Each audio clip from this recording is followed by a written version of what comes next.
You don't walk away when I'm talking to you." His hand was already on her collar. The courtyard went silent. Phones came out. Nobody moved. She didn't struggle, didn't flinch, just looked at, steady, unhurried, like she'd been in worse rooms than this. "You've still got a chance to step back," she said.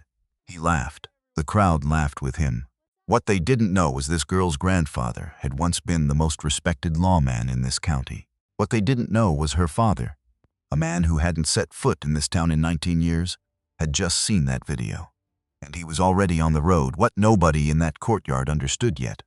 The boy who grabbed her collar, his father, was the reason her family was destroyed.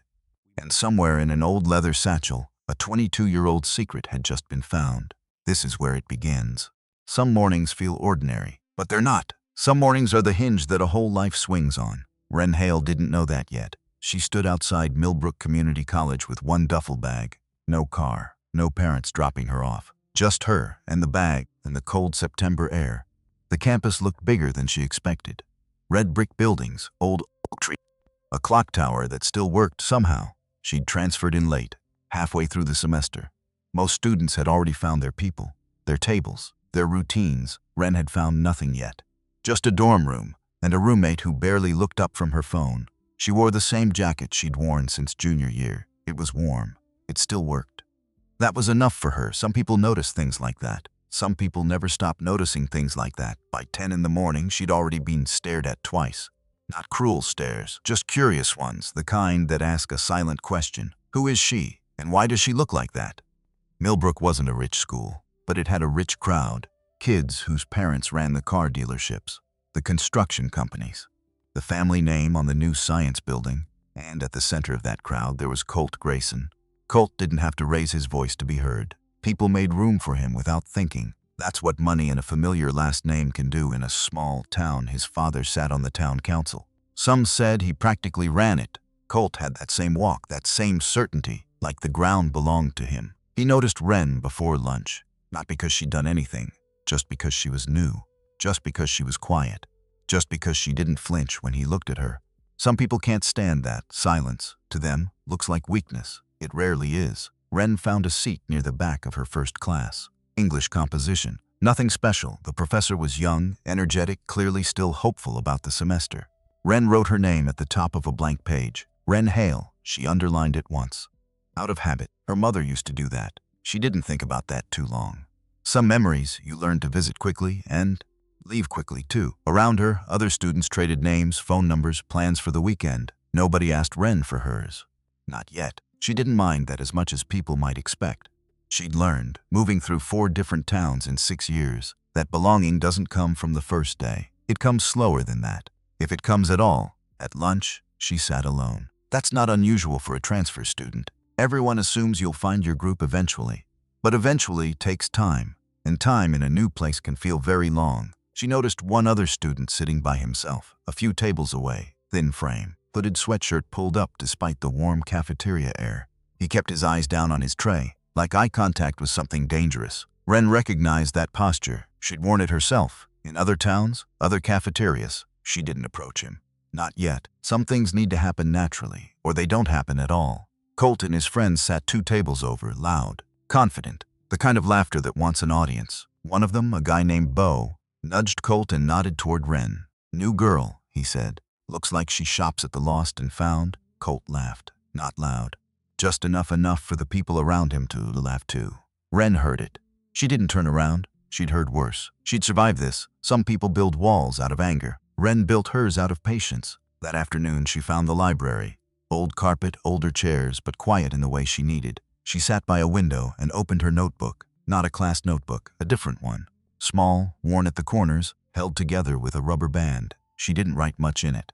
Just observations, dates, small details, things most people wouldn't think to remember. Today's entry was short. 3 lines, a name, a description, a single word. Watch. It was a habit someone taught her. She didn't tell anyone about the notebook.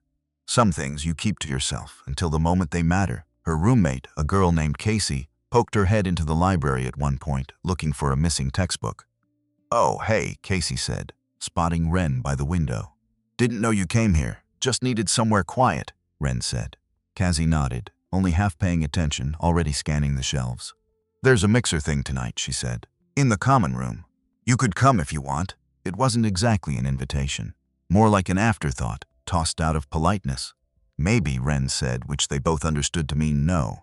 Casey shrugged and disappeared between the stacks, off to find her book. Ren didn't blame her. 3 days wasn't enough time for anyone to build a friendship out of nothing. Friendships, real ones, take longer than a syllabus. They take longer than most people have patience for, especially at 19, especially in a place this small. An older librarian, gray-haired, glasses on a chain, passed by her table twice that afternoon. The second time she paused. "You're new," the woman said. "Not a question, just an observation, the way small towns tend to talk." "Just transferred," Ren said. "Hale," the librarian said, glancing at the name written on Ren's notebook. "There used to be Hales around here." Long time ago, Ren looked up. "My grandfather," she said. "Walter Hale." Something flickered across the librarian's face. Recognition, maybe? Or memory. "Walter Hale," the woman repeated softly, like she was tasting an old word. "Well, isn't that something?" She didn't explain further, just nodded and walked on, leaving Ren with more questions than she'd started the day with. Ren didn't chase the thread. Not yet. By the time she walked back to her dorm that evening, the sky had turned orange, then gray. Millbrook looked almost pretty in that light, almost peaceful. She passed the town square on her walk, an old war memorial, a diner with a hand-painted sign, a hardware store that looked like it hadn't changed since her grandfather was young. Small towns wear their history on the outside. If you know how to look, Ren was starting to look. She didn't know yet how loud this quiet town could get. She didn't know yet how much people here would want to know her name and where it came from. But she would find out soon enough. Everyone would. That night, back in her dorm, Ren lay awake longer than she meant to. The ceiling above her had a water stain shaped like a crescent. She'd already memorized it. Her roommate was out somewhere. The room was quiet, the kind of quiet that makes your own thoughts louder. She thought about her mother. Then she made herself stop. Grief works like that sometimes. You open the door a crack, and it wants the whole house. She thought about her father instead, though she barely had anything to think about, just fragments. A laugh she couldn't quite place. A smell, faint and metallic, that she associated with childhood for reasons she'd never understood. She hadn't seen him in over a decade. Some kids grow up angry about a father who leaves. Ren had grown up mostly curious, and a little tired of not knowing. She didn't dwell on it long. She'd learned that too, somewhere along the way. You can carry a question for years without demanding an answer every single day. Eventually, sleep found her, the way it always did, whether she invited it or not. Morning came fast, the way it does in unfamiliar places, where your body hasn't learned the rhythm yet. She had 2 classes before noon. She went to both. She took notes in both. Nobody spoke to her in either one. That was fine. She told herself that was fine. Some days, being invisible feels almost like relief. Other days, it feels like something closer to loneliness, dressed up so it doesn't scare you. 3 days later, the courtyard was full. Midday, sun high. Students moving between buildings, some rushing, some in no hurry at all. Ren cut across the courtyard toward her next class. She wasn't looking for trouble. She rarely did trouble, sometimes, finds you anyway. Colt and his friends were sitting on the low stone wall near the fountain.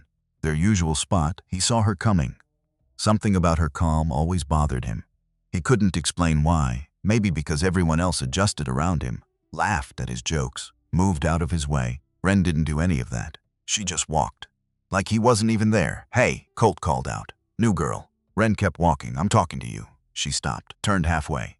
Not scared. Just present. "You're not from around here," Colt said.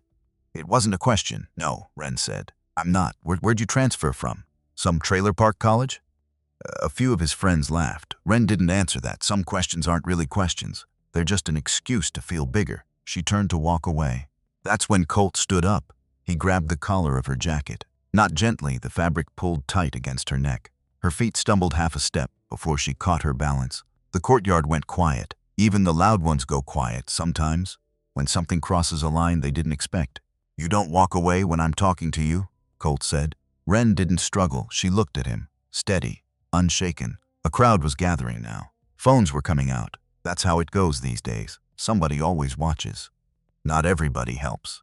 The thin kid from the cafeteria, the one in the hooded sweatshirt, had stopped near the edge of the crowd. He didn't film anything. He didn't laugh either. He just watched, his hands tight around the strap of his backpack. Ren's voice, when it came, was quiet. But it carried. "You've still got a chance to step back," she said. Colt blinked. He didn't expect that. He expected fear. Or tears. Or some scramble to get away. Not this, or what, he said, laughing it off for the crowd's sake. You gonna do something about it? Wren didn't answer right away. She looked down at his hand on her collar, then back up at his face. I'm not looking for trouble, she said, but I don't run from it either. Somebody in the crowd let out a nervous laugh, unsure if this was funny or something else entirely. Colt let go, shoved her back half a step as he did, like he needed the last word to be physical, not just verbal. Wren straightened her jacket, didn't say anything else. She turned and walked toward her next class. Her hands were steady. Her breathing was even. Inside, though, something had shifted. A door had opened, just a crack. She'd hoped Millbrook would be different. It wasn't going to be. Not yet. Anyway, behind her, Colt turned back to his friends, laughing too loud, like he needed to prove something to himself. Freak, he muttered, just loud enough for her to hear. Wren didn't turn around. Some words are only powerful if you let them follow you. She didn't let this one follow her. Not that day. By the time she reached her next class, a video was already circulating. 15 seconds. Grainy. Somebody's phone held sideways. Colt grabbing her collar. Her voice calm, telling him to step back. Comments were already stacking underneath it.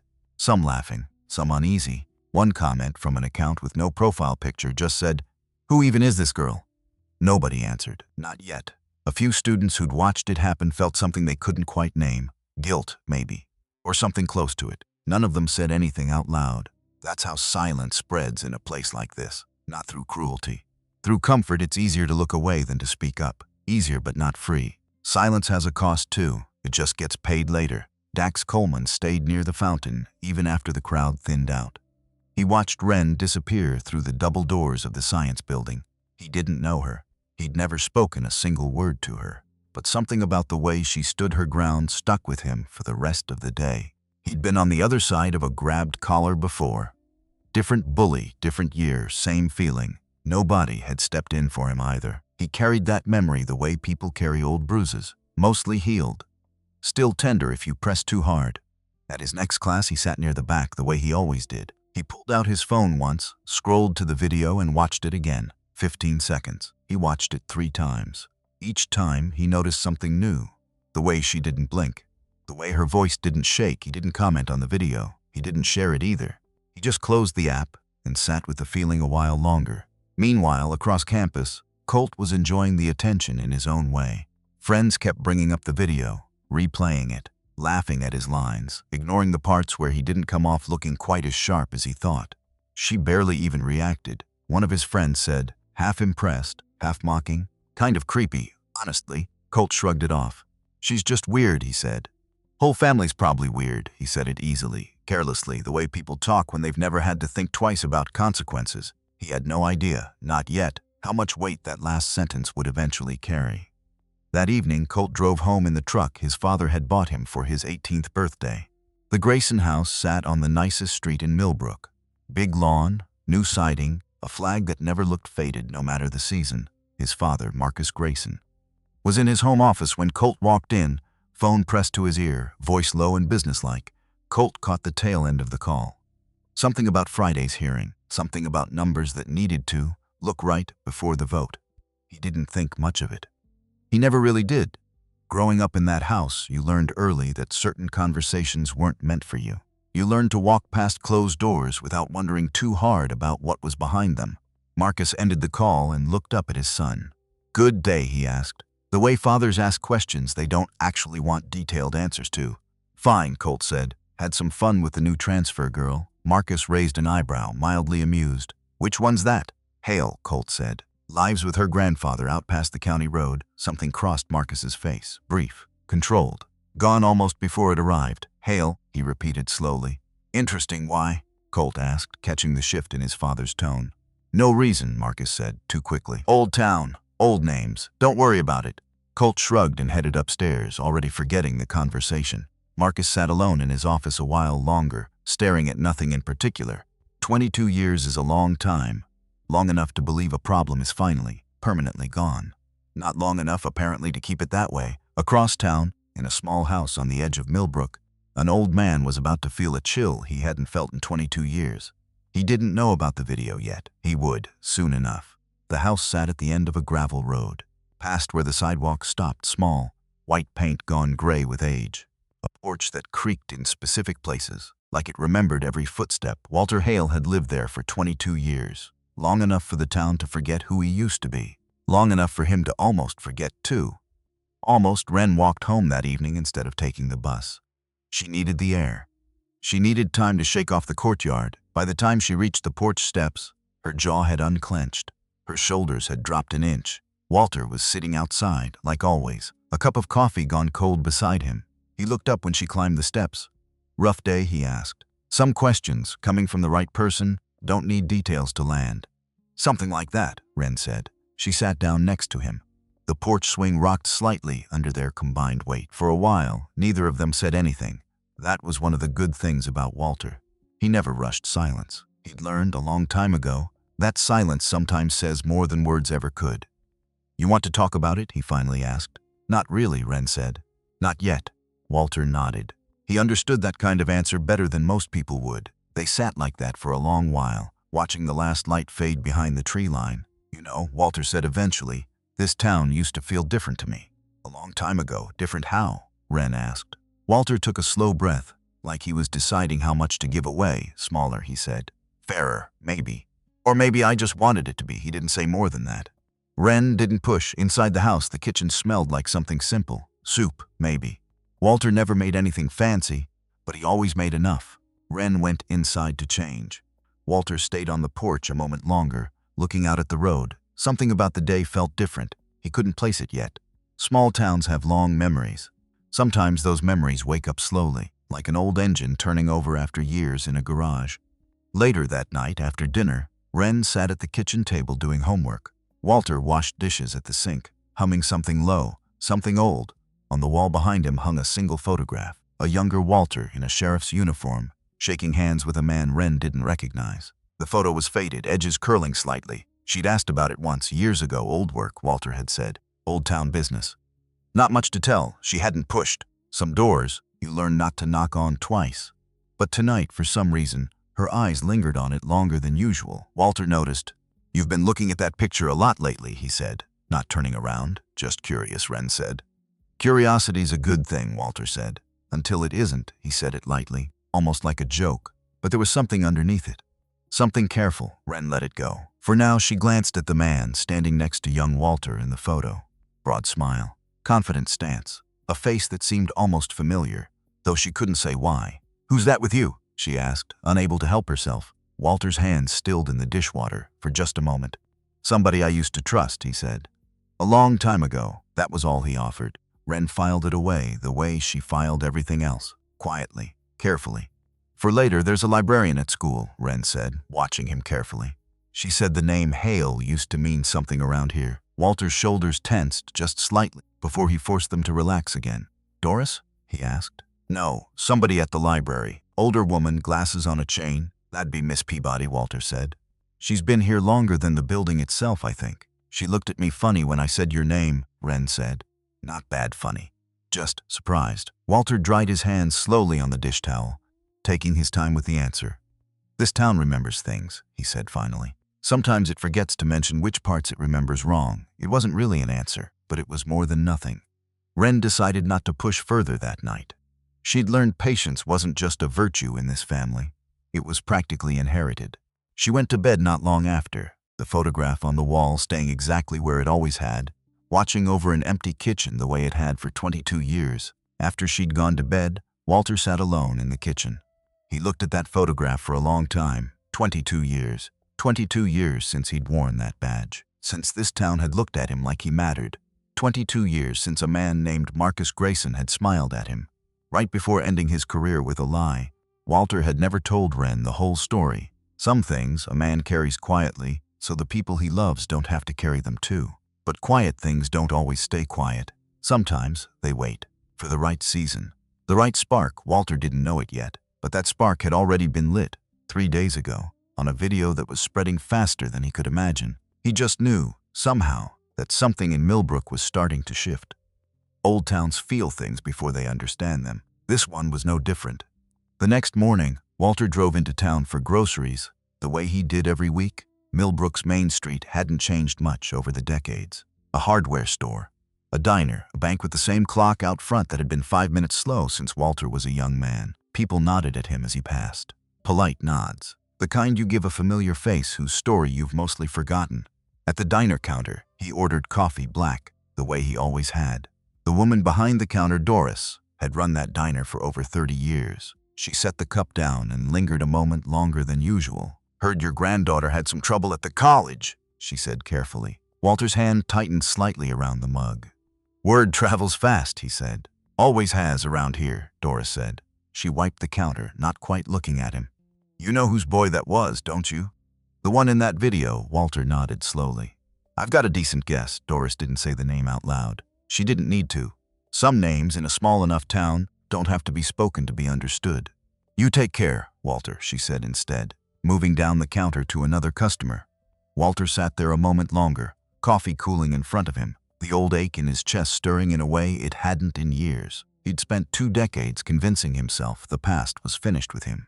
He was starting to understand it never really had been. Old towns feel things before they understand them. This one was no different.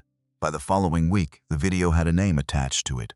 Somebody had figured out who the new girl was. "Small towns work fast that way." Wren Hale, transfer student, lives with her grandfather out past the old county road. That was all anyone really knew. That was enough to start rumors. Some said she'd been kicked out of her last school. Some said her family had money trouble. A few had said worse things, the kind of things people say when they don't actually know anything at all. Colt made sure the rumors kept moving, not directly. He was smarter than that. A comment here, a laugh there, a story slightly exaggerated each time it got repeated by Thursday. Half the campus had an opinion about a girl most of them had never spoken to. In the dining hall, she overheard 2 girls whispering near the drink station. "I heard her mom died broke," one said. "Like they had to sell everything." "I heard her dad's in prison," the other whispered back. Neither of them noticed Wren standing close enough to hear every word. She didn't correct them. She didn't have the energy to correct strangers about things that weren't their business anyway. She filled her cup and walked past them without a word. Some rumors you let burn themselves out. Chasing every one of them just feeds the fire longer. Wren walked through it all the way she walked through everything. Steady. Quiet, unshaken the outside, but even patience has a cost. Even calm takes energy to hold on to. Some nights back in her dorm room, she let herself feel it. The tiredness, the weight of being watched and misunderstood at the same time. She never let anyone see that part, not even Walter most days. That's its own kind of strength, the quiet kind, the kind nobody claps for. In her afternoon history class, one person had started to notice something different about her. Professor Ellen Marsh had been teaching at Millbrook for almost 15 years. She'd seen every kind of student. The loud ones, the lost ones, the ones who tried too hard, and the ones who didn't try at all. Wren didn't fit into any of those categories cleanly. She answered questions with a precision that surprised her. Not textbook precision. Something deeper. Something that sounded like she'd learned it from experience, not from a chapter that Thursday. The class discussed due process, basic constitutional law. Nothing advanced. Professor Marsh asked a question about evidence and fairness, expecting the usual half answers. Wren answered clearly, completely, using terms most freshmen wouldn't know. A few students glanced at her, surprised. Colt, sitting 3 rows back, said nothing, but his jaw tightened slightly. The class moved on. But Professor Marsh didn't forget it. After class, she asked Wren to stay behind for a moment. "That was a strong answer," she said. "Where'd you learn that?" Wren shrugged, careful with her words. "Just something I picked up," she said. Professor Marsh studied her for a moment. Not suspicious. "Just curious. You picked up constitutional procedure just casually?" she asked, a small smile on her face. "My dad worked in law enforcement," Wren said. "Some of it just stuck." That was true, not the whole truth. But true, Professor Marsh nodded, letting the moment pass without pushing further. But she remembered it. Teachers like her tend to remember the students who don't fit the pattern, you know? Professor Marsh added, almost as an afterthought, "This town has more history than people realize. Old cases, old names. Sometimes they resurface in strange ways." Wren looked up, something in her chest tightening slightly. "What do you mean?" she asked. "Nothing specific," Professor Marsh said, gathering her papers. "Just an old teacher talking too much. Have a good afternoon, Miss Hale." Wren left the classroom with more questions swirling than she'd walked in with. Professor Marsh sat at her desk a while, longer after Wren left, tapping her pen absently against a stack of ungraded papers. She'd lived in Millbrook long enough to remember a name from her own childhood. Hale. A sheriff respected once, gone from public life for reasons nobody ever fully explained. She hadn't put the pieces together until just now, watching that same surname sit quietly in her third row. She made a small note to herself. Nothing official, just a thought worth keeping. Some coincidences, in a town this size, aren't really coincidences at all. Down the hall, the scholarship budget flyer had already gathered a small crowd of students, some concerned, some indifferent. A few juniors, the ones relying on need-based aid, read it twice, worry creasing their foreheads. They can't just cut that program, one of them muttered. They can do whatever they want, another said. Grayson's dad runs half this town's paperwork. Wren caught the tail end of that conversation without meaning to. She filed it away too. Another small detail, another thread she didn't yet know how to pull. In the hallway afterward, Wren passed a bulletin board near the student affairs office. A flyer caught her eye. Bold letters at the top. Town Council Budget Hearing. Friday, 6 p.m., Millbrook Town Hall. Underneath, smaller text about scholarship funding, campus budgets, and community grants. She didn't think much of it at first. Just jot another town flyer. Another piece of local bureaucracy that didn't seem to concern her. Further down the hallway, she noticed the same hooded sweatshirt student from the cafeteria, standing near his locker, eyes on the floor. His name, she'd later learn, was Dax Coleman. He glanced up as she passed. For a second, their eyes met. He gave the smallest nod, barely visible. But it was there. Wren nodded back. Neither said a word. Some understandings don't need one. She kept walking. But a few steps later, she heard footsteps catching up beside her. "Hey," Dax said, quieter than she expected. "That thing in the courtyard." "That was messed up." Wren glanced at him. "You were there?" "Yeah," he said, eyes still mostly on the floor. "Didn't do anything, though. Ranta, just wanted you to know somebody noticed." Wren considered that for a moment. "Noticing counts for something," she said. Dax gave a small, surprised smile, like he hadn't expected that answer. "I'm Dax," he said. "Wren," she said. They didn't say much more than that. But it was a start. Small towns, small colleges. Sometimes that's exactly how alliances begin, not with speeches, just with somebody choosing to notice. She didn't know yet how much that Friday would come to matter.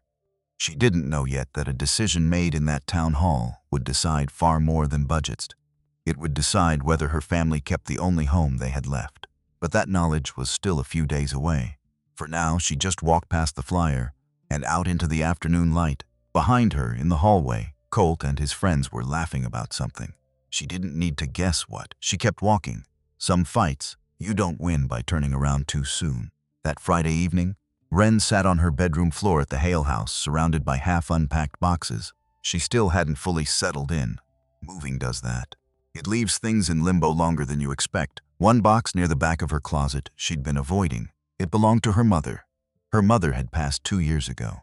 Quietly, quickly, the kind of loss that doesn't give you time to prepare. Wren hadn't opened this particular box since the funeral. Tonight, for reasons she couldn't fully explain, she finally did. Inside, wrapped in an old sweater, she found it. Her mother's leather satchel, worn soft at the edges. A strap repaired more than once. The kind of bag that had clearly traveled a long road before it ever reached her. Wren ran her fingers over the leather. She remembered her mother carrying this exact bag. To work. To the grocery store. Everywhere, really. She'd never thought to ask why her mother loved it so much. Now, there was no one left to ask. She opened the satchel carefully. Old receipts. A pen that no longer worked. A folded piece of paper, brittle at the edges. A ticket stub from a movie theater that didn't exist anymore. Small, ordinary things. The kind that don't mean much to anyone else, but mean everything to the person who kept them. And then, tucked into an inside pocket she hadn't noticed before, something else. A small metal patch. The kind sewn onto leather jackets. She pulled it out slowly. It showed a skull design, wings spread behind it. Underneath, in stitched lettering, a single word, preacher. Wren stared at it for a long moment. She didn't recognize the design.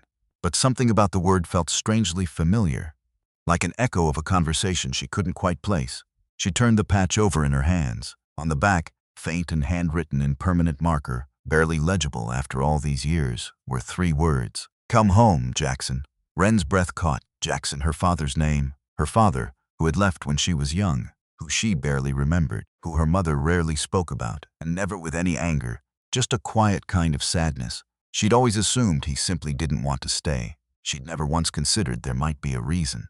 A story. Something bigger than a man walking away. She sat there for a long moment, patch in hand, replaying every small memory she had of her father.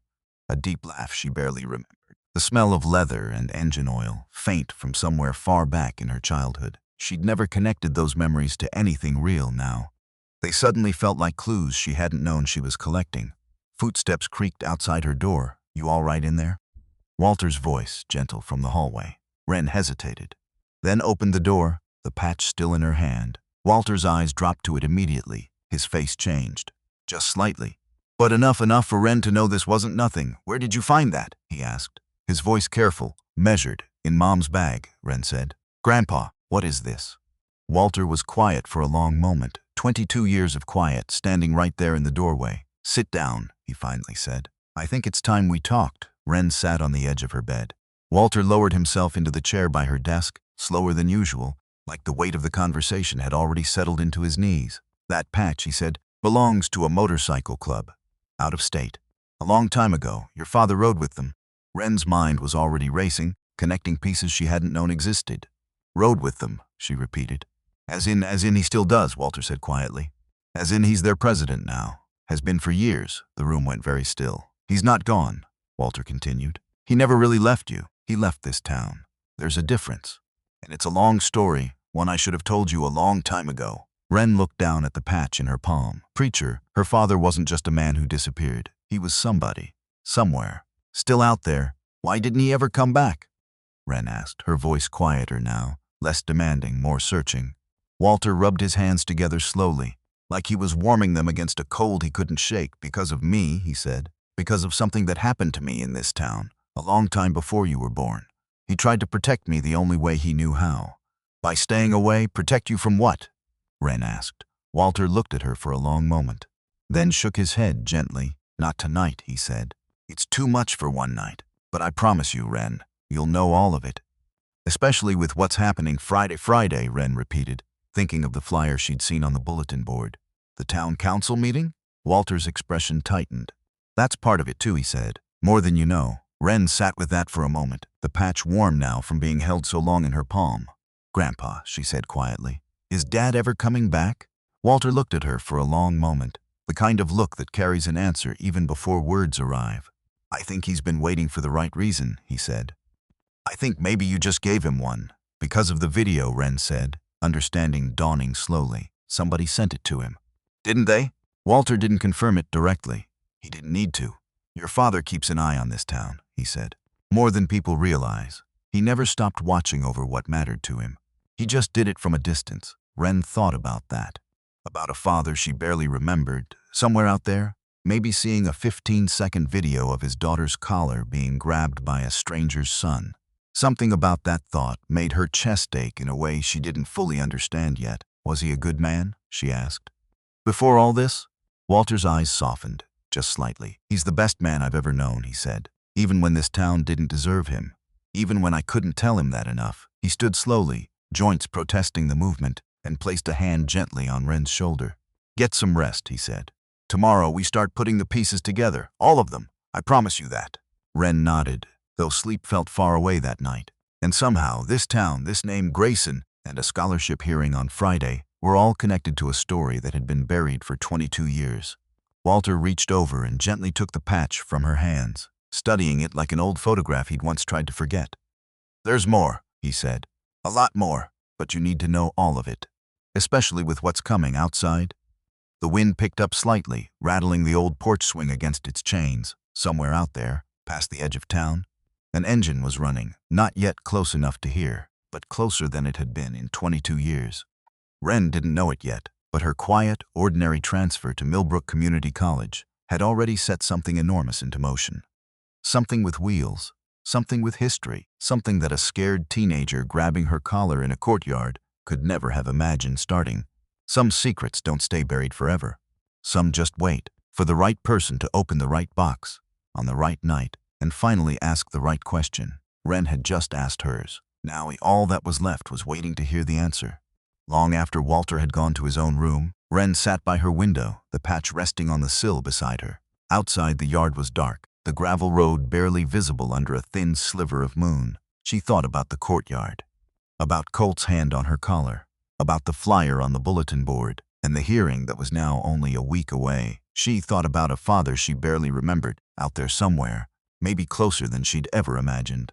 She thought about her mother, who had carried this secret in the lining of an old satchel, close enough to touch, far enough to never quite reach. None of it made complete sense yet. Not the town's strange familiarity with her name, not the librarian's reaction, not her grandfather's careful, guarded answers, but something had shifted tonight.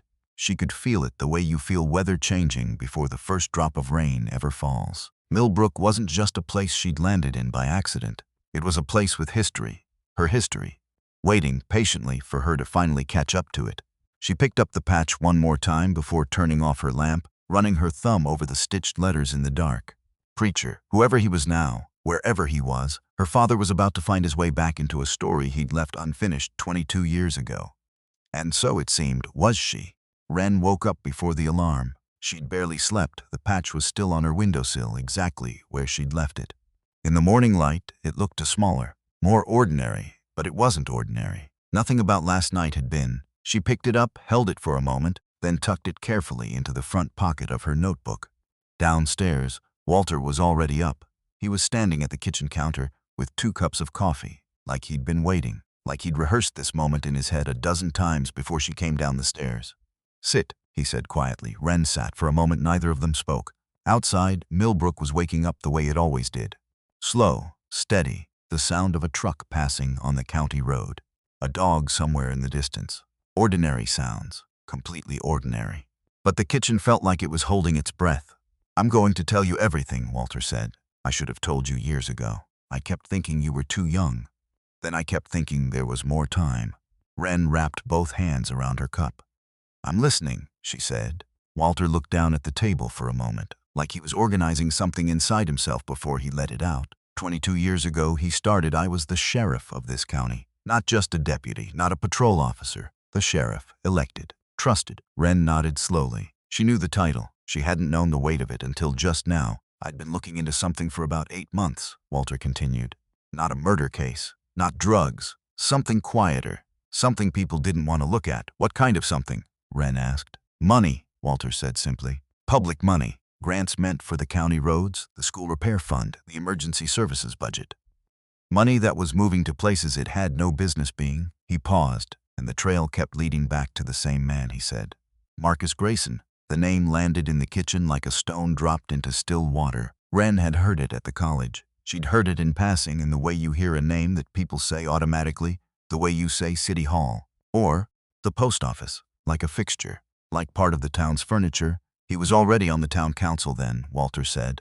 Not chairman yet, but climbing fast. He had money, he had charm, and he had the kind of friends who owned things. "What did you find?" Wren asked. "Enough," Walter said. "Not everything, but enough that I went to the county prosecutor and told him I was ready to file a formal report." He turned his coffee cup slowly in his hands. 3 days later, he said, Marcus Grayson walked into my office with a manila folder. Wren waited. Inside that folder, Walter said, was a set of documents. Financial records, wire transfers, dates, account numbers. All of it pointing to me. "To you," Wren repeated. "To me," Walter said. He'd fabricated everything. A whole paper trail, built to make it look like I was the one skimming county funds. He'd spent months building it. Probably the whole time I was building my case against him. The kitchen was very quiet now.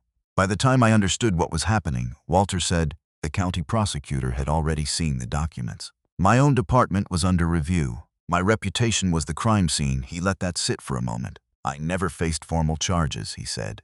"Grayson wasn't that reckless. He just made sure there was enough doubt to end my career.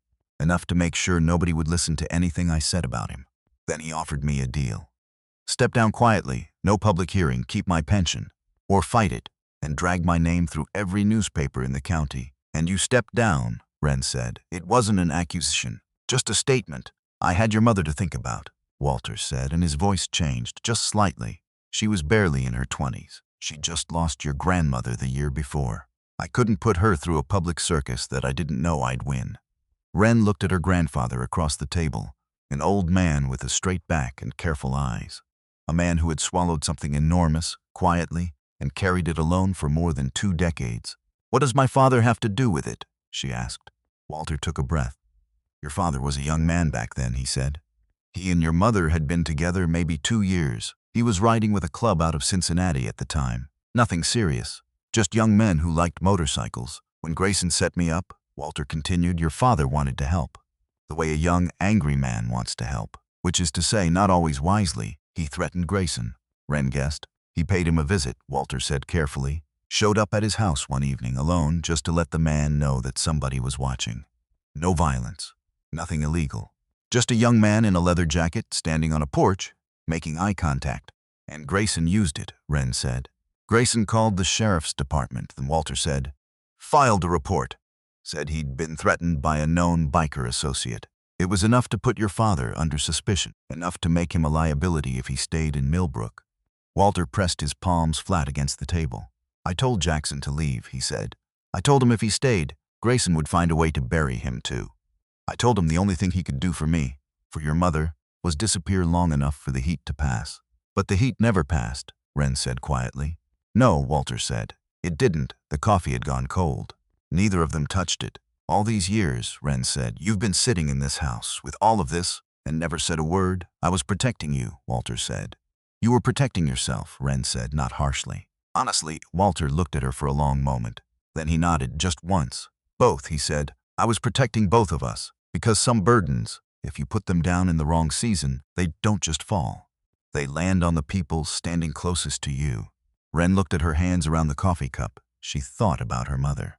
About growing up in a quiet house, moving from town to town, never staying long enough anywhere to feel rooted. She had always assumed that rootlessness was just their life. Just the way things were. She understood now that it wasn't chance. It was consequence. Every apartment, every new school, every time her mother packed boxes and said, a fresh start is a good thing. All of it was a ripple from something that happened in this town before Wren was old enough to remember. Did Mom know all of it? She asked. Your mother knew enough, Walter said carefully. She knew her father had been forced out. She knew your father hadn't left by choice. She never knew the full details. I kept those to myself. Why? Because she was angry enough already, Walter said. Your mother carried a lot. I didn't want to add to it. Wren thought about her mother. The quiet way she'd lived. The careful way she'd never spoken badly about Jackson. Not once, even when Wren was old enough to ask questions. Some people hold bitterness like a weapon. Her mother had never been that kind of person. Now Wren understood why. Her mother had known, at least in part, that the story wasn't simple. That the man who wasn't there had reasons for not being there. She'd chosen to protect her daughter from an anger she hadn't earned. That thought sat heavy and warm in Wren's chest at the same time. She kept his patch, Wren said. All those years, in that satchel. She kept it. She loved him, Walter said simply. People don't stop loving someone just because circumstances force them apart. The kitchen was very quiet for a moment. Outside, a car passed slowly on the county road. Headlights swept across the wall, then gone. How did he survive it? Wren asked eventually. Out there. Without us, Walter thought carefully before he answered. He built something, he said. A chapter, a community, a group of men who needed somebody with a steady hand and a clear head. Some were good men who'd made hard choices. Some were men the world had already written off. And he became their president, Wren said. He became what he always was, Walter said. Someone other people trust when things get hard. Wren let that sit. He sounds like someone I'd want to know, she said quietly. You do know him, Walter said. You just haven't met him yet. Wren looked out the kitchen window at the gray morning sky. She was 19 years old. She had grown up without a father because a man named Marcus Grayson had decided, 22 years ago, that his ambition was worth more than a whole family's life together. And now Marcus Grayson's son had put his hand on her collar. The world had a way of bringing things back around. Friday, she said finally. The town council meeting. What's really happening? Walter stood up slowly, walked to the small desk in the corner, and came back with a folded piece of paper. He spread it on the table in front of her. It was a formal notice, county letterhead, dense with legal language. Grayson is using a zoning review to push for reacquisition of this property, Walter said. This house, the land it sits on. Wren stared at the document. He wants our house? She asked. He wants a clear record, Walter said. I've been sitting on this land for 22 years, and as long as I'm here, there's always a chance someone goes looking at old files. He's been trying to move me out quietly for years, and if you don't move, then this Friday, the council votes to formally begin acquisition proceedings, Walter said, which means lawyers and time and money I don't have. Wren folded the document carefully and slid it back across the table. Something had settled inside her. Not anger, exactly. Something colder and steadier than anger. Then we have until Friday, she said. Walter looked at his granddaughter. He saw something in her face that he recognized. Not from her mother, from Jackson. "We need more than anger," he said quietly. "We need proof, I know," Wren said. "I've been taking notes since my second day at that college." She pulled the small, worn notebook from her jacket pocket and set it on the table between them. Walter looked at it for a moment, then at her. For the first time in a long time, something in his face loosened, not quite hope, but close. 2 days later, the college felt different. Word had spread about the video, not widely, but enough that some students gave Wren a second glance. Not hostile, just curious, the kind of look that meant, maybe this person is more interesting than we thought. Colt noticed the shift. He didn't like it. He'd expected the video to embarrass her. Instead, it had made her a subject of conversation. And he was starting to realize that in the story people were telling each other, he was not the one coming out well. That bothered him. He was a Grayson. Graysons didn't come out poorly in Millbrook stories. That was practically a rule. He doubled down the way insecure people do when they feel control slipping. He called his father on a Sunday evening, leaning against the hood of his truck in the college parking lot, away from anyone who might hear. "There's a situation," he said when Marcus picked up. "What kind?" Marcus said. His voice was flat. His father's work voice. "The new girl. The Hale girl. She's not going away." There was a pause. "I'll handle it," Marcus said. "How?" Colt asked. "The same way I handle everything," Marcus said. "You just stay out of it." Colt stayed on the line a moment after his father hung up, staring at the dark parking lot. He had grown up believing his father handled things cleanly, professionally, the way capable people did. He'd never thought to ask what handling things actually looked like. From the side of the people being handled, Monday morning, he pulled aside 2 of his closer friends, Bo and a quiet, heavy-set kid named Garrett, and started talking.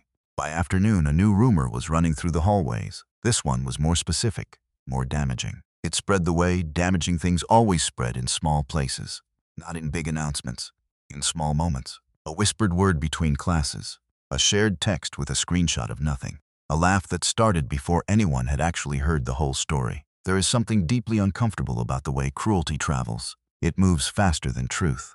It asks less of the people who carry it. All you have to do to spread a lie is repeat it. Truth requires something harder. It requires someone to stop, to think, to ask the inconvenient question. But do I actually know that? Most people, when they're comfortable, don't ask that question. Most people prefer the story that requires the least of them. Millbrook was not unique in that. No place is. But there were exceptions. There always are. Down in the history building, Professor Marsh had stopped walking to class when a student mentioned the petty cash rumor. She'd stood in the hallway for a moment, holding her folder, thinking. Then she'd turned around and walked back to her office. Upstairs in the library, Wren was already writing. It said that Wren had stolen money from the Student Services petty cash box. A small amount, $60, but enough to get her brought in front of the campus disciplinary board. It said there were witnesses. There were no witnesses. Because nothing had happened, but the story moved anyway. That's how rumors work. They don't need fuel. They need space. And at Millbrook, in a semester already full of gossip, space was easy to find. Dax heard it at the vending machines near the gym. He stood very still for a moment, a bottle of water in his hand. He thought about the girl in the courtyard who had not flinched. He thought about the small nod she'd given him in the hallway. He put his water back in his bag and went to find her. Wren was in the library when he appeared at her table. "There's a story going around," he said, sitting down without being invited. "About you and the petty cash." Wren set her pen down. "I know," she said. "It's not true," he said. It wasn't a question. "No," she said, "it's not." Dax looked at his hands for a moment, then back up at her. "You're going to need somebody who was there," he said, "in the courtyard. Who saw what actually happened. I have the video," Wren said. "Videos get explained away," Dax said. "People get explained away too if Colt's family has enough reach. But a person standing in a room and saying what they saw, that's harder to move." Wren studied him. He was quiet, unassuming, the kind of person who moved through a place without leaving much impression, which, she was starting to understand, was its own kind of skill. "Why are you doing this?" she asked. Dax was quiet for a moment. "Because somebody should have done it for me once," he said, "and they didn't." Wren nodded. "She didn't push for more than that. Some reasons don't need expansion. They're complete exactly as they are. Keep your head down for now," she told him. "I'm not ready to move yet. But when I am, I'll need you. I'll be here," he said. He stood up, tucked his chair back in, and walked out of the library the same way he'd come in, quickly, without much impression. But he was there. And that mattered. The next morning, Wren was called to the office of the Dean of Student Affairs, a tired-looking man named Harold Finch, who clearly did not enjoy his job. He sat behind a desk covered in paper and avoided her eyes. "A complaint has been filed," he said, "regarding funds missing from the Student Services office." "By whom?" Wren asked. Finch shifted in his seat. "That's confidential at this stage." "Was there a formal incident report filed with campus security?" she asked. Finch looked up briefly. "That's being processed. Was the camera in that hallway reviewed?" she asked. Finch's eyebrows rose slightly. "There's a process. The camera is on a 48-hour loop," Wren said. "If we're past that window before someone reviews it, any footage will be overwritten." Finch stared at her. "I'd recommend requesting that footage be preserved today," Wren said calmly. "Before it becomes unavailable." She said it the way someone says it when they already know what the footage will or won't show. Finch picked up his phone and made a call. Wren waited. Whatever Colt had planned, he'd underestimated something important. He'd assumed she was just a transfer student. He had no idea she'd grown up listening to a grandfather who used to explain procedure the way other grandparents told bedtime stories. That same afternoon, Professor Ellen Marsh closed her classroom door and sat at her desk for a long while, doing nothing at all. She had a stack of papers in front of her. Student essays, ungraded. She wasn't looking at them. She was thinking about a name, Hale. She'd heard it again that morning, in the faculty lounge. A colleague mentioned the rumor about the transfer student, then mentioned the grandfather's name, almost as an afterthought, Walter Hale. Out past the county road, Ellen Marsh had been in Millbrook for 15 years, long enough to know the name, long enough to have heard the story, or at least the version of it that got told quietly in back corners. Former sheriff, misconduct allegations, resigned. End of story, except, over the years, Ellen had taught a research methods course. As part of that course, students were sometimes asked to look into local history, property records, county board minutes, things that were public technically, but that nobody ever actually looked at. 3 years ago, one of her students had turned in a research paper on the county budget irregularities of the early 2000s. The paper wasn't particularly good. The student had pulled the wrong years and misread half the data, but one section, almost buried in the middle, had caught Ellen's attention. A set of county road maintenance contracts, issued from 2001 to 2003, all to the same private company. A company with a name that meant nothing on its own, unless you happened to know, as Ellen had happened to find out, that the registered owner of that company was a cousin of Marcus Grayson. She'd noted it at the time. Filed it away. It wasn't her job to investigate. She was a history professor in a community college, not a journalist. But now, sitting at her desk, with a girl named Hale sitting in her classroom, asking sharper questions than anyone else in the room, she thought about that paper again. She pulled open the bottom drawer of her desk. The paper was still there, faded at the edges now, 3 years old. She'd given the student a B- on it, mostly out of sympathy for the effort. She reread the relevant section. Then she opened her laptop and pulled up the county's public records portal, the one that nobody ever used unless they were a lawyer or a reporter. It took her 20 minutes to find what she was looking for. The contracts were still there. Public record, the company name, Clearfield Paving Solutions, registered owner, a man named Darrell Vance, no connection to anything obvious. But the business address on the original registration was the same street number as the Grayson family property, different street name. 1 digit off from matching exactly, clerical error, maybe, or something much less innocent. Ellen sat back in her chair.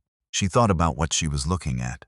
She thought about what it would mean to take this further. She'd built a quiet, comfortable life in Millbrook. She had tenure, barely. She had colleagues she liked. She had a cat and a small house on the east side of town. She'd worked too hard for this life to make enemies of the most connected family in the county. She sat with that thought honestly.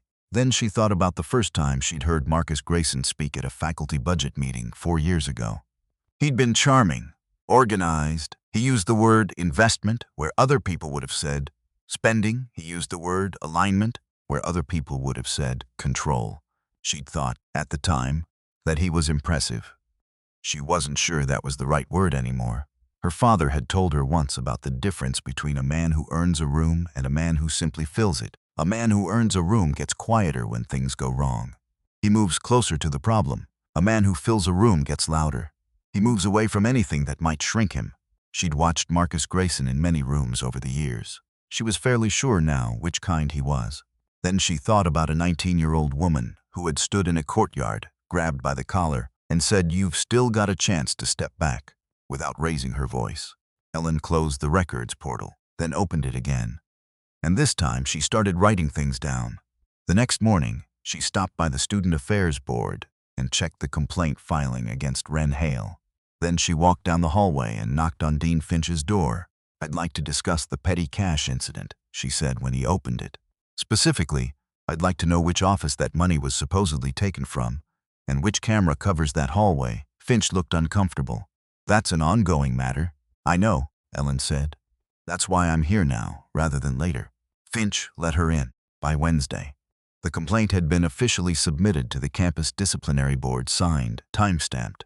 2 witnesses listed. The names of the witnesses were students most people barely knew. Not Colt's usual crowd, people who would sign a paper without asking too many questions, if the right person asked them.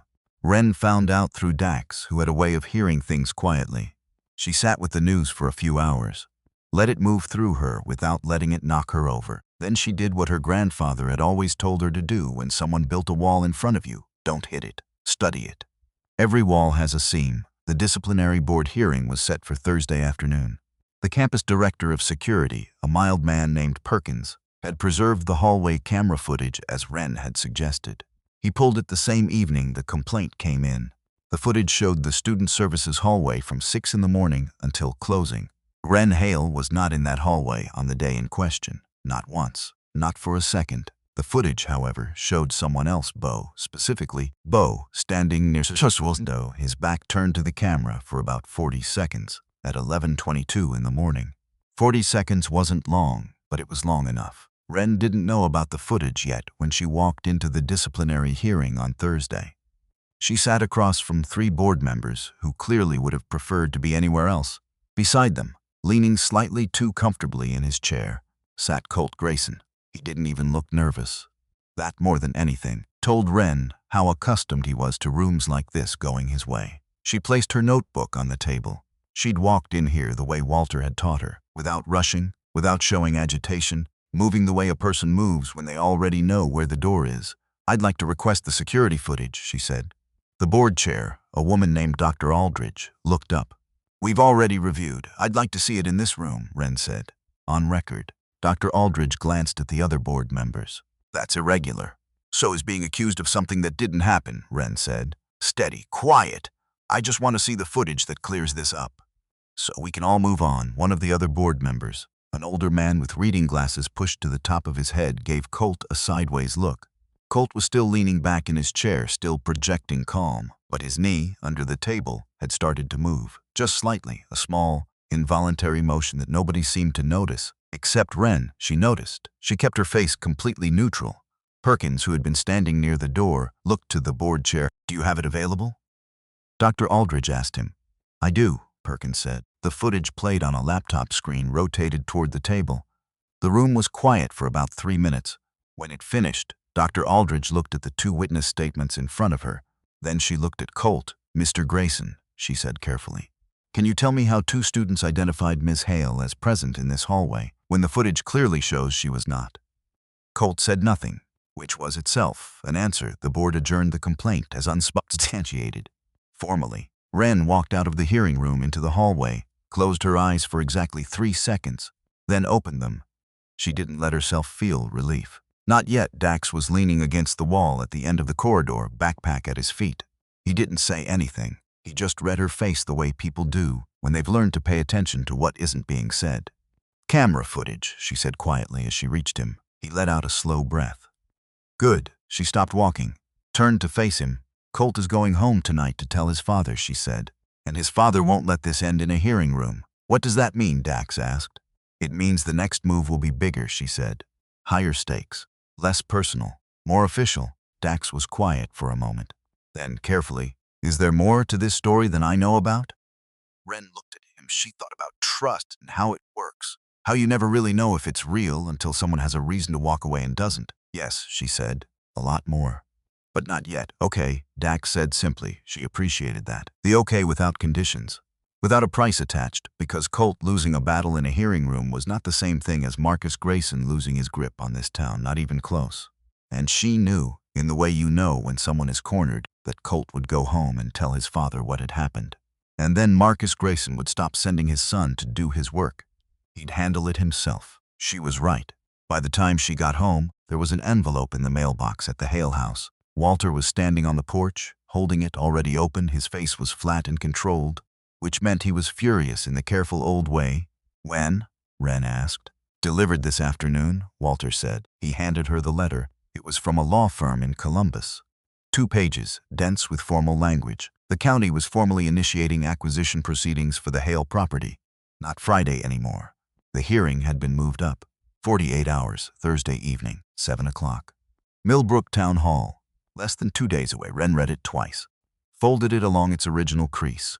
"He's scared," she said. "Scared people are the most dangerous kind," Walter said. "I know," Wren said. "But scared people also make mistakes." She handed the letter back to her grandfather and walked inside. She had work to do. That night, Wren stayed up until 2 in the morning at the kitchen table. The notebook was open in front of her. Around it, photocopies she'd made at the college library. Public county documents, budget minutes, contract awards. Things anybody could technically pull if they knew where to look and had the patience to read them. She'd been collecting pieces since her first week at Millbrook. Not because she'd known what she was looking for, but because someone had taught her that when things feel wrong, you write down what you see. You date it. You keep the record. Because you never know when a record becomes the only thing that matters. Walter came down around midnight, saw her at the table, and put a hand on the kettle without a word. He brought 2 cups of tea. Then he sat down across from her and started looking at what she'd gathered. For a while they worked in silence, the way a grandfather and granddaughter can when they've spent enough time together to move past the need for constant words. Walter pointed to a line in one document. "That contractor." "I know that name, Clearfield Paving," Wren said. "I've been tracking that company across 6 different contracts, all county issued, all between 2001 and 2004. That's the period I was investigating," Walter said quietly. "I know," Wren said. "I pulled your resignation date from the county records. The last Clearfield contract was issued the same month you left office." Walter stared at the document. "How did you know to look for this?" he asked. "Professor Marsh," Wren said. "She came to me this afternoon. She had research from one of her old students. It wasn't complete, but it was enough to point me in the right direction." Walter looked at her. "Your professor went looking on her own?" he asked. "She had a reason," Wren said. "I think she's been sitting on the edge of this for years, waiting for someone else to start moving first." Walter rubbed the back of his neck. "People do that," he said. "They wait." "I know," Wren said. "But we're out of time to wait." She spread 3 documents side by side on the table. "The contracts total about $400,000, she said, "over 3 years. All to a company that, as best I can tell, barely existed beyond a registered address." "Can you prove the address connection to Grayson?" Walter asked. "Not directly," Wren said. "Not yet. But Professor Marsh found the registration documents. The street number on the original filing matches a property on Grayson's family land." Walter was quiet for a long moment. "That's not enough," he said. "Not by itself, I know," Wren said. "That's why we need one more thing." She turned to a fresh page in her notebook. "You said when Grayson showed up with that folder, he had documents. A paper trail pointing to you." "Yes," Walter said. "Where did those documents go?" Wren asked. "The county prosecutor reviewed them. Then they were filed." "Filed where?" Walter paused. "The county records of us," he said slowly. "Standard procedure. Evidence in an internal review goes into the administrative record." "Which is a public record," Wren said. Walter stared at her. "If those documents are still in the county archives," she said, "then they can be examined. And if they were fabricated, a forensic accountant or even a document examiner might be able to show that." "That's a long shot," Walter said. "It's a thread," Wren said. "And right now, threads are what we have." She paused. Then she set her pen down and looked at her grandfather directly. "I need to know if you've been in contact with him," she said. "With my father." Walter was very still. "Because if he knows about Friday's hearing," Wren said, "then he knows we're running out of time. And if he has anything at all from that period, letters, documents, anything Grayson sent or said, it becomes evidence." Walter reached into the pocket of his cardigan. He placed a folded piece of paper on the table. Wren looked at it. "How long have you had this?" she asked. "Since the day after the video went up," Walter said quietly. She unfolded it. Handwritten. "Short, I'm closer than you think. Don't let her face this alone. J." Wren read it twice, then she read it a third time. She set it down carefully with both hands. There was no date on the note, no address, no phone number, just those 12 words and a single initial. But they were enough. More than enough, honestly, for a person who had spent 19 years learning to build something solid out of very little. She thought about the patch on her windowsill upstairs, the handwriting on the back. "Come home, Jackson," her mother had written that. On the back of a patch belonging to a man she loved, tucked it away in a satchel she carried everywhere, a message with nowhere to send it, a door left open for a person who might never walk through. And now here was a different note, from the other side of that same door. "I'm closer than you think." Wren pressed her lips together, just for a moment. She would not cry at a kitchen table over something that hadn't happened yet. There was too much work left to do for that. "He kept something," Walter said. "From back then. I always knew he did. Jackson never threw anything away." "Something like what?" Wren asked. "A recording," Walter said. "I don't know what's on it. He made it himself the night he went to Grayson's house. He told me once, years ago, in a letter I probably should have kept, that he'd gone there with a recorder running." Wren was very still. "He recorded the conversation," she said. "He was young," Walter said. "Angry. Not entirely without sense, despite everything." "Do you know where it is?" Wren asked. "I know he has it," Walter said. "Whether it still works, whether it proves anything after all this time, I can't say." He tapped the note on the table. "But he's close," Walter said. "And I think he's been waiting for you to tell him it's time." Wren looked at the note one more time. Don't let her face this alone. She had never once, in her whole life, had a father stand in a room with her and tell her things would be all right. She didn't know yet what it would feel like when that finally happened. But she was starting to understand that the road between now and then ran straight through Millbrook Town Hall. She picked up her pen. "We've got 48 hours, she said. "Let's figure out what we have." Walter reached into the drawer beside the refrigerator and pulled out an old flip phone. Wren looked at it. "That's not your regular phone," she said. "No," Walter said. "It's not." He set it on the table between them. "I bought this 2 weeks ago," he said, after the video went up. "Before I told you anything, before you found the patch." "You were already preparing," Wren said. "I've been preparing for 22 years, he said quietly. "I just didn't know if the moment would ever actually come." He looked at the phone. "I used it once," he said. "One call. 3 days ago." Wren understood without asking. "Did he answer?" she said. "He answered on the second ring," Walter said, like he'd been waiting by the phone for a very long time. Wren sat with that for a moment. Her father answering on the second ring, like he'd been waiting. She felt something shift inside her chest. Something she wasn't quite ready to name yet. "What did he say?" she asked. Walter almost smiled. "Just slightly," he said. "I'll be there before Friday," Walter said. And then he hung up. The kitchen was very quiet. Wren looked at the phone. Then at her grandfather. "Why didn't you tell me sooner?" she asked. "Because I wanted you to find the patch first," Walter said. "I wanted you to come to this as yourself, not as someone reacting to news I handed you. Your father deserves to meet the real you, not a version of you that's still catching her breath." Wren looked down at the table, the documents, the timeline she'd built, the notebook with 20 days of careful, quiet observations. She thought about a man she barely remembered, somewhere on a highway between here and wherever he'd been living his long, separate life, answering on the second ring.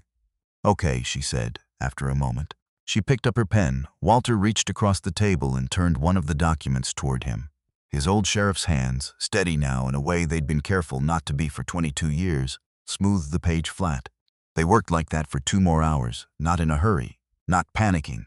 Two people who had both been taught, in their own ways, that careful work done quietly was worth more than loud action done rashly. Wren thought about something Walter had said to her once, years ago, when she was 12 and furious about something she could no longer remember. He'd said, "Anger is a fire. It can warm you, or it can burn the house down. The only difference is who's holding it." She'd been too young then to fully understand it. She understood it now. Outside, a wind moved through the yard, slow and cold. The kind that arrives before a front rolls in Millbrook was quiet at this hour. Most of the town asleep, or close to it. Ordinary lives in ordinary houses, unaware of the story that was about to come back to the surface after more than 2 decades underwater. Some of them had been here for all of it. Had known Walter once, before Grayson's version of events became the only version anyone repeated. Had maybe always felt, somewhere quiet in the back of their minds, that something about the story hadn't been quite right. People know when things aren't right. They often just don't know what to do with that knowing. Maybe Friday would give them something to do with it. Outside, The night was dark and very still, and somewhere out past the edge of town, on a road that led toward Millbrook from the west, a pair of headlights were moving slowly through the dark, not rushing, just moving, steady. Sure, the way a man moves when he's finally decided that the waiting is done. The morning before the hearing, Wren woke up at 5, not because of the alarm, not because of anxiety. She woke up because she heard something outside. She lay still for a moment, listening, then she understood. It was the sound of an engine, not a car engine, something heavier, something with more road under it, a motorcycle single, moving slowly down the gravel road, like it was looking for something it'd been looking for a long time. Then it stopped. Wren sat up, looked at the window. The curtain moved slightly in the cold air. She didn't go to the window, not yet. She sat at the edge of her bed in the dark, hands flat on her knees, and simply breathed. There are moments in a life that you can feel coming before they arrive. Not like premonitions, more like weather. You can't stop them. You can only decide how still you want to be when they reach you. This was one of those moments downstairs. She heard the front door open, then Walter's voice, low, too quiet to make out words. Then a second voice, deeper than Walter's, rougher at the edges, the kind of voice that had spent years outdoors in wind and weather and long silences. Wren sat very still for another full minute. Then she stood up, pulled on her jacket over her pajamas, and walked downstairs. The kitchen was lit by the overhead light and the small lamp on the counter that Walter always left on. Walter was standing near the stove and at the kitchen table, sitting with both hands wrapped around a cup of coffee. Like he'd sat at tables like this 1,000 times, was a man she didn't know, except she did know him, not his face, not the details of it. She hadn't seen that face since she was small enough that memories are mostly feelings, not pictures. But she knew the shape of him somehow, the breadth of the shoulders, the way he held himself, still but not tense, like a man who had learned over a very long time not to waste motion. He was wearing a worn leather jacket, dark at the collar from years of road wind. His hair was gray at the temples. His hands, wrapped around the cup, were large, scarred lightly across the knuckles, the hands of someone who had worked with them his whole life. Nobody moved for a moment. Walter looked between them, and for the first time in as long as Wren could remember, he seemed to not know what to do with his hands. The man at the table stood up slowly. He didn't reach for her. He didn't close the distance between them. He just stood and looked at her and let her look back, like he understood that this moment belonged to her, that she got to decide what happened next. He was older than she expected, in the way all parents are older than their children imagine them. She had a version of him in her head, built from fragments and from the way Walter talked about him when he talked about him at all.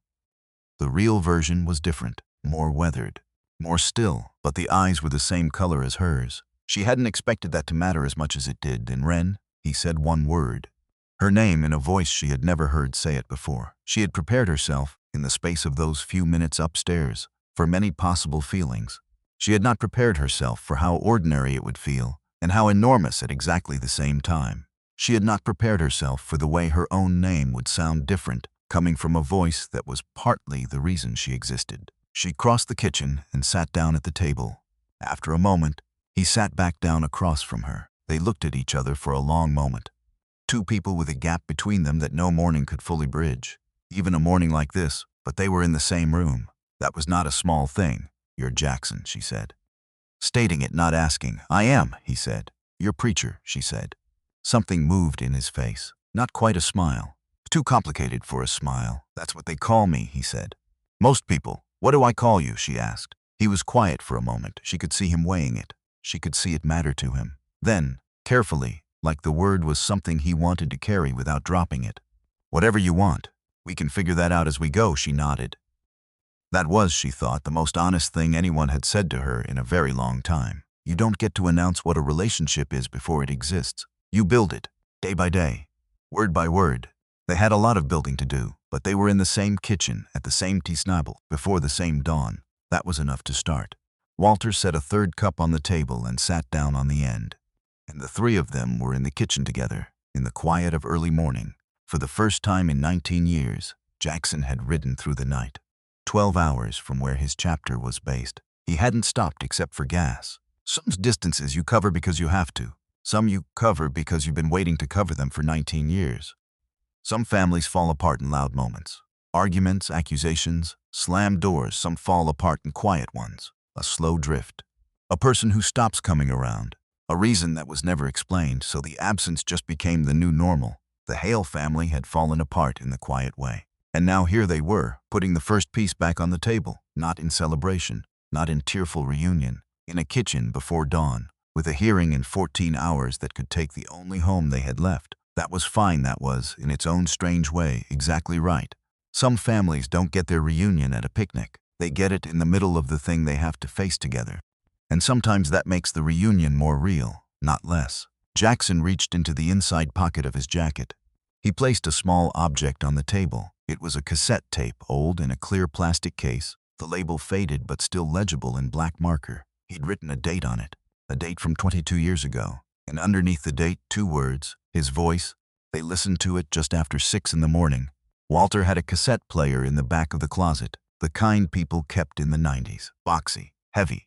Still worked, barely, with batteries replaced twice in the last decade. Wren sat between them at the table. Jackson reached over and pressed play, and then sat very still, like a man who has been waiting 22 years to let something out of a locked room. At first, just static, then voices. A younger Jackson. His voice thinner then, faster, the controlled anger of someone in their mid-20s with something to prove. And Marcus Grayson, older even then. Smooth, unhurried. The voice of a man who was already certain of the outcome. "You understand what I'm offering," Grayson said on the tape. Walter walks away clean. No public charges. He keeps the pension. He keeps the house. He keeps the house he already owns. Jackson's voice said, tight. He keeps it without a fight, Grayson said. That's a more valuable thing than you seem to appreciate. A pause on the tape. "And me?" Jackson said. "You leave Millbrook," Grayson said simply. "You take your club, your jacket, your whole operation, and you put 50 miles between yourself and this county. Permanently, and if I don't?" A silence on the tape, long enough to make Wren's shoulders tighten. "Then the report I filed with the county this morning suddenly gets a second page," Grayson said. "One that includes your name, your affiliation, and a very detailed account of a financing arrangement I've had my accountant document rather carefully." "That's a lie," Jackson said. "Of course it is," Grayson said, "but it will take a very long time to prove that. Longer than you'll want. Longer than Walter's reputation can survive." Another pause. Then Grayson's voice, quieter now, almost conversational. "I don't dislike you, son. You're young. You're loyal. Those are qualities I respect. But loyalty to the wrong man in the wrong county is a liability. Take Walter's deal. Take it and walk away and build something somewhere else. This town isn't worth your future." The tape went on for another 2 minutes. Jackson asking questions. Grayson deflecting. The conversation ending, not dramatically, just trailing off the way conversations do when one party has already decided the outcome and is simply waiting for the other to accept it. Then static again. Jackson reached over and pressed stop. The kitchen was completely silent. Wren looked at the tape on the table. She thought about what she'd just heard, not a villain's speech. Not a dramatic confession, something more ordinary and more devastating than that. A powerful man, speaking clearly and calmly, explaining to a young man exactly how the world would work against him, taking it for granted that the young man would fold. Not because he was cruel. Because he had done this before. Because he had learned that most people, when they understand the full cost of resistance, choose comfort over justice. Not because they are cowards, because they are human. Because they have people they love and lives they are afraid of losing. The calculus of sacrifice rarely comes out in favor of the person who has nothing to gain. Grayson had been right about most people. He had been wrong about Jackson. That one mistake made 22 years ago in a conversation he assumed would never be heard again had followed him through every year since. Sitting in a cassette case, in a jacket pocket, in a chapter house somewhere west of Millbrook waiting. "He never thought you'd keep the tape," Wren said. "No," Jackson said. "He didn't. He didn't think you'd ever come back either," Walter said quietly. Jackson looked at Walter for a moment. Something passed between them. The kind of thing that passes between two people who have spent 2 decades carrying separate halves of the same weight. "I should have come back sooner," Jackson said. "You came back when the right thing needed you," Walter said. "That's not nothing." Jackson looked down at the tape. "Is it enough?" he asked. "After all this time?" Wren picked up the tape carefully and turned it over in her hands. "It's a voice," she said. His voice, in his own words, offering a deal says is a lie. It's not a signed confession. "But it's corroboration." She set it back down. "Corroboration of what, exactly?" Jackson asked. "Of everything else we have," Wren said. She opened her notebook and spread the documents on the table. The county contracts, the Clearfield paving connection, Professor Marsh's records, the timeline of when Walter resigned and when the last contract was issued. And this tape, she looked up at them both. None of it is perfect. Each piece alone is arguable, but all of it together tells a story. And at a town council hearing, a story is often more powerful than a single document. Walter studied his granddaughter across the table. He thought about the woman who had raised her, about the years of moving, of starting over, of building a life out of nothing in town after town. He thought about what his daughter had passed on to her child, without either of them ever knowing the full story they were carrying. Wren had not just inherited the Hale name. She had inherited the Hale patience, the Hale way of watching and waiting and recording. And now in this kitchen, with 48 hours until the hearing, she was the sharpest thing in the room. "We're going to need one more thing," Wren said. "What?" Walter asked. "Somebody in that room tonight who knew you before," she said. "Not documents. A person. Someone who was in this town 22 years ago and remembers who you were." She looked at him directly. "Who's left?" she asked. Walter thought for a moment. "Doris," he said, meaning the diner owner. "She remembers everything." "Who else?" "There's a man named Raymond Ellery," Walter said slowly. "He was on the county planning board back then. He saw the Clearfield contracts come through. He signed off on 2 of them, thinking they were legitimate. When I resigned, he came to me privately and said he'd been misled." "Did he ever say that publicly?" Wren asked. "No," Walter said. "He had a family, a business. He made the choice most people make. Would he make a different choice now?" Wren asked. Walter was quiet for a long time. "I think he's been waiting for someone to ask him," he said finally. "Then we ask him." Wren said Jackson had been quiet through most of this, listening with the particular attention of a man who doesn't speak until he has something worth saying. Now he spoke. "I'll go," he said. "I know where Raymond lives. We went to the same church a long time ago." Walter looked at him. "You sure he'll talk to you?" he asked. "No," Jackson said simply. "But he'll open the door. That's enough to start with." Thursday moved the way days move when something enormous is waiting at the end of them. Too fast in some moments, too slow in others. Wren went to campus, not because she had to, because disappearing felt wrong. Because going to class, sitting in her seat, writing in her notebook, that was what she was. And she wasn't going to stop being that because Marcus Grayson had moved up a hearing in Professor Marsh's class. Ellen looked at her once, carefully from across the room. Wren gave a small nod. Ellen looked away and continued the lecture. After class, they met in the hallway. "I made copies of everything," Ellen said, her voice low. "Original documents, the registration records, the contract logs. I put them in a sealed folder." "Thank you," Wren said. "I want to be there tonight," Ellen said. At the hearing, Wren looked at her. "You understand what that means," Wren said. "If this doesn't go the way we need it to." "I've been a historian for 15 years, Ellen said. "I've spent 15 years studying what happens when people decide to keep their heads down. I'd like to try something different." Wren nodded. 7 o'clock, she said. "Town Hall." Ellen nodded and walked back down the hallway. Dax found Wren outside after her afternoon class, falling into step beside her without asking. "Tonight?" he said. "Tonight," she confirmed. "What do you need from me?" "You were in the courtyard," she said. "The day Colt grabbed my collar. You saw it." "All of it?" "Yes," Dax said. "I need you to be willing to say that, in public. In that room tonight, if it comes to it." He was quiet for a beat, then. "I'll be there." She looked at him sideways as they walked. "Dax," she said. "You understand that by doing this, you're picking a side in a town where the other side has had everything for 22 years. "I know," he said. "It's not without risk," she said. "I know that too," he said. He adjusted the strap of his backpack. "I grew up in this town," he said. "My whole life, I've watched the same people take up all the air in every room and call it normal. I'm tired of thinking that's just how things work," he said it quietly. Without drama, the way people say things they've been thinking for a very long time. Wren didn't say anything else. She just kept walking.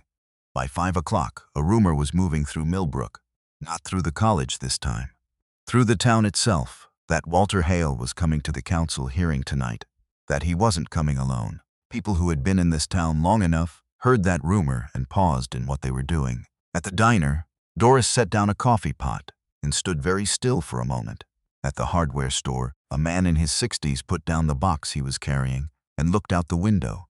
At a house on the east side of town, Raymond Ellery sat at his kitchen table and stared at the phone that had rung that morning, and at the message he hadn't yet decided what to do with. And across town, in the largest office in the Grayson house, Marcus Grayson took a call from a lawyer who told him that the hearing was properly set, the paperwork was airtight, and the council vote was not in question. Marcus listened. He should have felt calm. He didn't. He'd felt this once before. 22 years ago, in the days before the deal was done, the feeling that something was moving in the dark at the edge of things, something he couldn't quite see. He told the lawyer everything was fine. He wasn't sure he believed it. The hearing began at 7. The town hall was a building that had been many things over the decades. Old wood floors, high ceilings, radiators that clanged in the cold. The kind of room that smelled like old decisions and older arguments. The council chamber held maybe 80 people if they stood close. By 5 minutes to 7, it was almost full. That was not normal for a zoning hearing. Marcus Grayson arrived at 6:50, looked at the room, and took his seat at the council table without showing what the crowd had done to his expression. Colt was not there. Marcus had told him to stay home. Some moments, you don't want witnesses you're responsible for.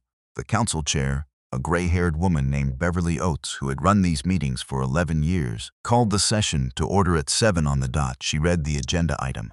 Property acquisition proceedings, parcel address, estimated timeline, standard language. Wren sat in the second row with Walter on her left and Jackson on her right. Jackson had changed into a clean shirt, but still wore the leather jacket. He had not removed the patches on it. He wasn't hiding what he was. He sat with his hands on his knees and his eyes on the front of the room, and he did not look at Marcus Grayson. Not yet. Walter sat very straight. In the row behind them, Dax, Ellen Marsh, folder on her lap, Doris from the diner, in her good coat, and in the far aisle seat in the third row, a man in his late 60s with reading glasses, pushed to his forehead and his hands folded carefully in his lap.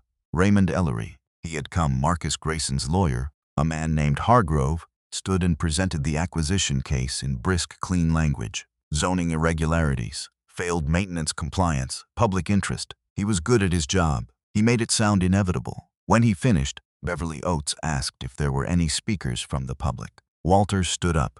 The room went quiet in a different way than it had been quiet before. Not the polite quiet of a formal meeting. The held breath quiet of a room that knows something is happening. "My name is Walter Hale," he said. "I've lived at the property in question for 22 years. I'd like to speak." Beverly Oates nodded.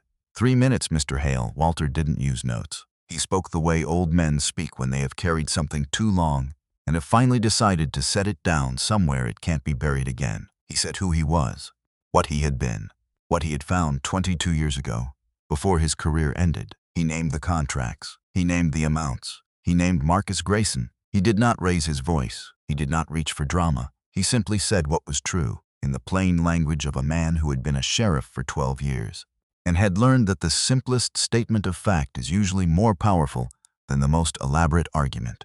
He spoke for exactly 3 minutes, not because of the time limit, because after 22 years, he had distilled this down to the version that mattered. The unnecessary parts had been worn away a long time ago. When he finished, he sat back down. Wren put her hand on his arm, just briefly, just for a second. He covered her hand with his for a moment, then let go. On the other side of the room, Marcus Grayson had not moved. His posture was still professional, still controlled, but something in his face, in the set of his jaw, in the stillness that was just slightly too deliberate, told Wren what she needed to know. He had not expected this room.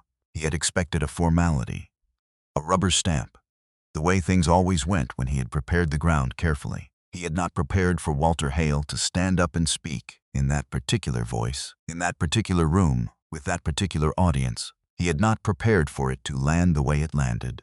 The room was very still when Walter finished. Marcus Grayson's lawyer was already on his feet before Beverly Oates could speak. "Mr. Chairman," he started. "Council Chair," Beverly Oates said calmly, "and you'll wait your turn, Mr. Hargrove." Hargrove sat back down. "Are there other speakers?" Beverly asked. Ellen Marsh stood. She presented the documents, clearly, methodically. The contracts, the registration records, the timeline, the connection between Clearfield Paving and the Grayson property address. She placed copies on the council table. She spoke like a professor, like someone who had organized information for a living and was not intimidated by a room. When she sat down, Hargrove was back up immediately. "These documents prove nothing," he said. "A street address discrepancy in a registration from 20 years ago." 22 years, Ellen said, without standing up. A few people in the room made a small sound, not a laugh. Something more complicated than a laugh is not evidence of anything. Hargrove continued. This is speculation and character assassination against a man who has served this community faithfully for over 2 decades. Then let him answer it, said a voice from the aisle. Raymond Ellery had stood up. He was not a large man. He moved carefully, the way men do when their joints have started making decisions of their own. But the room knew him. He had been here a long time. He had been on that planning board. He had put his name on those contracts, and now he was standing up, which was a thing that nobody had expected. I signed 2 of those contracts, Raymond said, loud enough to be clearly heard. I was told they were competitive bids. Standard process. I should have looked closer. I didn't, he paused. I've thought about that for 22 years, he said. I'd like to stop thinking about it alone. The room had changed. Wren could feel it. It was like a temperature shift, like the moment in a long stalemate when one side moves and the whole board reconfigures. Hargrove was still talking. Something about procedure, proper channels, admissibility. Marcus Grayson was watching the room. He was watching the faces turning toward Walter Hale, toward Raymond Ellery. Away from him, he had spent 22 years filling rooms. He could feel this one emptying of him. Beverly Oates called for order. She looked at the council members to her left and right. She looked at the folder of documents on the table. She looked at Marcus Grayson. He had sat through all of it with his face controlled, his posture professional. But his eyes had done something that his posture couldn't cover. They had gone somewhere inward, somewhere calculating. And everyone in the room who was paying attention could see it. Beverly Oates folded her hands. I'm going to recommend, she said carefully, that this acquisition proceeding be formally suspended, pending an independent review of the documentation presented this evening. Hargrove started objecting. Beverly Oates kept going. Additionally, she said, I'm going to request that the county clerk's office preserve all records relating to the contracts referenced tonight, and that the county prosecutor's office be notified of the materials presented. She looked up at the room. We're going to do this right, she said. That's all. The meeting technically adjourned right after that, but nobody moved right away. They sat there, 80 people in a room that smelled like old wood and old arguments. And for a moment they just sat, the way people sit when something they've been carrying for a long time has been laid on a table and named out loud. Doris, in her good coat 3 rows back, had her hands folded in her lap and her eyes closed. Raymond Ellery sat very still, looking straight ahead, his face showing the particular expression of a man who has stepped off a ledge and not yet landed, and is discovering, with some surprise, that the fall is not as long as he feared. 2 rows ahead of him, an older man Wren didn't recognize leaned over and said something quietly to the woman beside him. She nodded, reached over and put her hand on his small moments. Easy to miss.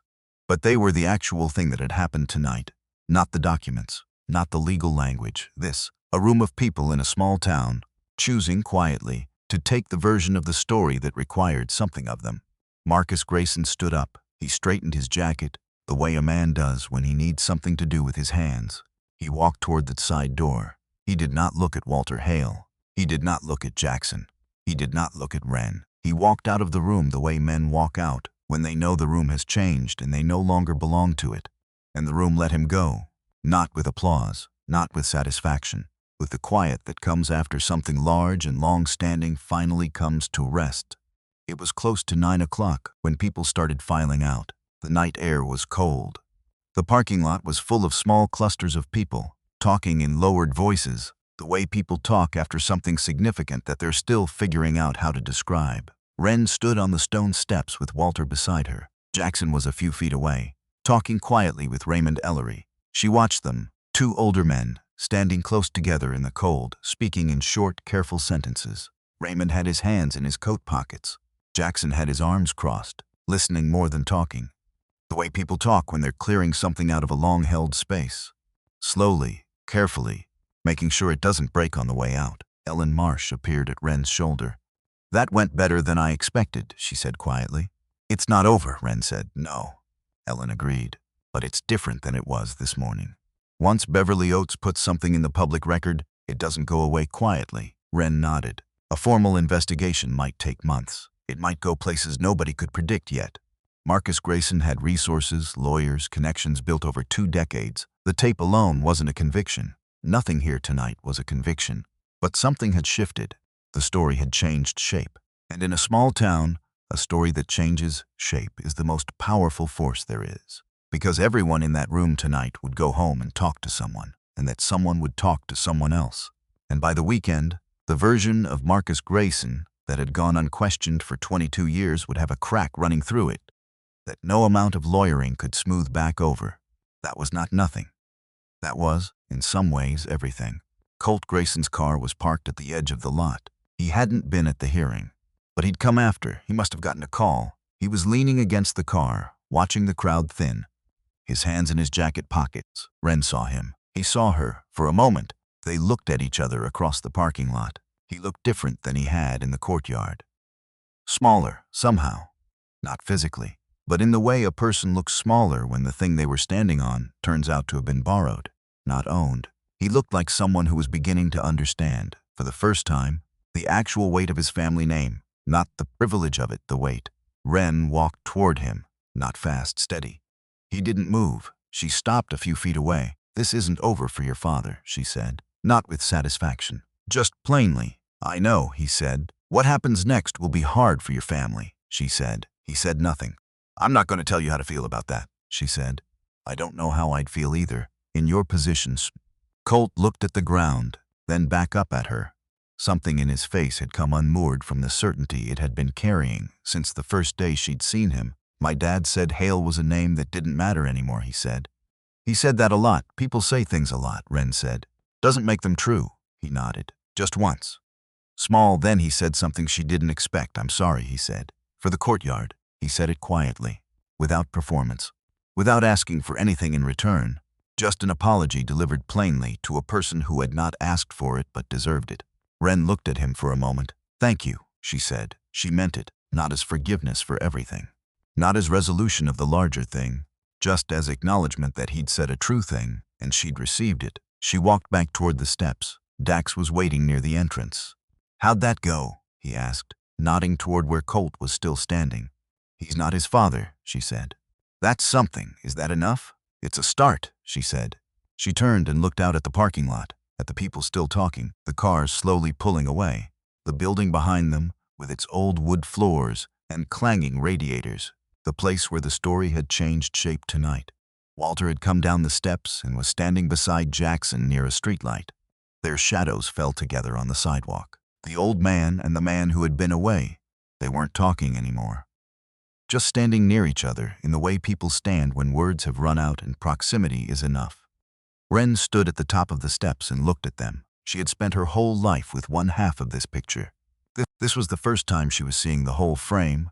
It was not the reunion she might have imagined at 12, or at 15, or in the small careful way she'd imagined it at 19. There was no music, no long embrace, no moment where everything was simply fixed. Life doesn't work that way.